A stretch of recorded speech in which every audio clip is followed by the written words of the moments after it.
এমন এক শোকের মধ্যে আমরা এসেছি। বেগম খালেদা জিয়া এই মৃত্যুটা, অকাল মৃত্যুটা আমাদের যেমন রাষ্ট্রের যেমন হচ্ছে ক্ষতি হয়েছে, দলেরও ক্ষতি হয়েছে, এটা অপূরণীয় ক্ষতি হবে। এক্ষেত্রে আমরা সবাই এই শোককে শক্তিতে রূপান্তরিত করে আগামী দিনে জাতীয়তাবাদী শক্তিকে যাতে ঐক্যবদ্ধভাবে আমরা আগামী নির্বাচনে যাতে উত্তরণ পার করতে পারি সেই আশাবাদ ব্যক্ত করছি। বেগম খালেদা জিয়া এমন এক মহিষী নারী, রান্নাঘর থেকে রাজনীতিতে এসে যে আপোষহীন, এই আপোষহীনটাই তিনাকে অনেক উচ্চ মাত্রায় নিয়ে গেছেন এবং আমরা সেই আদর্শে অনুপ্রাণিত হয়ে আজ জাতীয়তাবাদী শক্তির তলে এখনও আছি এবং তিনার এই অকাল মৃত্যুতে তিনার রুহের মাগফিরাত কামনা করছি এবং এই জানাজার মধ্যে দিয়ে শত শত কোটি কোটি লোকের আবির্ভাব হবে, যা আমার মনে হয় বাংলাদেশের এ পর্যন্ত যত জানাজা হয়েছে সেই জানাজায় উল্লেখযোগ্য লোক এখানে আবির্ভাব হবে এবং প্রমাণ হবে তিনি মৃত্যুর পর কত শক্তিশালী। সেই বিষয়টা আমরা অনুধাবন করি এবং তার বিদের আত্মার প্রতি মাগফিরাত কামনা করছি। হ্যাঁ, বেগম জিয়া বিগত সময় আমাদের ঝিনাইদহ জেলার, আমরা ঝিনাইদহ জেলার অধিবাসী, মহেশপুর থানার মানুষ। আমাদের কেন্দ্রীয় জেলার যেগুলো প্রোগ্রাম থাকে আমরা মেহেদী হাসান রনির নেতৃত্বে সবসময় সেখানে যেতাম।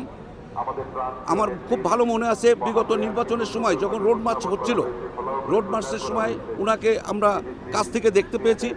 তিনি তার ব্যক্তিত্ব আমাদেরকে মোহিত করেছে এবং নির্দেশনাগুলো আমরা অক্ষরে অক্ষরে পালন করেছি। বিগত আন্দোলন সংগ্রামের সময় যে ডাক দিয়েছিলেন এই ফ্যাসিবাদী সরকারের বিরুদ্ধে, সেই সরকারের অধীনে উনি কত নির্যাতন ভোগ করেছেন এটা কারোরই অজানা নয়। তার মধ্যে দিয়েও তিনার দৃঢ় প্রত্যয় যে তার পৃথিবীতে কোনো জায়গায় জায়গা নাই এই বাংলার মাটি ছাড়া। তিনি কিন্তু যত আন্দোলন সংগ্রামের মধ্যে দিয়েও কখনো পরাজিত হয়েছেন, কখনো তিনি অনেক উচ্চতায় উঠেছেন, কিন্তু তার মধ্যেও তিনি কিন্তু জায়গা ছেড়ে, দেশ ছেড়ে কিন্তু যাননি, জনগণ ছেড়ে যাননি।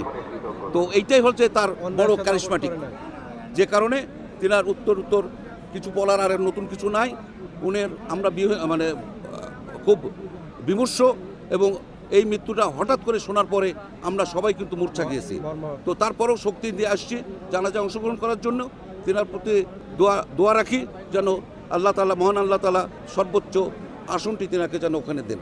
ফ্যাসিবাদী সরকার সেই সময় যিনি ছিলেন তার ব্যাপারে তো আমাদের নতুন কিছু বলে আর প্রচারে রাখতে চাই না। তিনি যখন দেশে নাই হয়ে থাক, তিনারকে অত্যাচার অনেকগুলো কৌশল থাকে, সেই প্রতিটা কৌশল কিন্তু ফ্যাসিবাদী সরকার তিনার বিরুদ্ধে কিন্তু নিয়েছেন।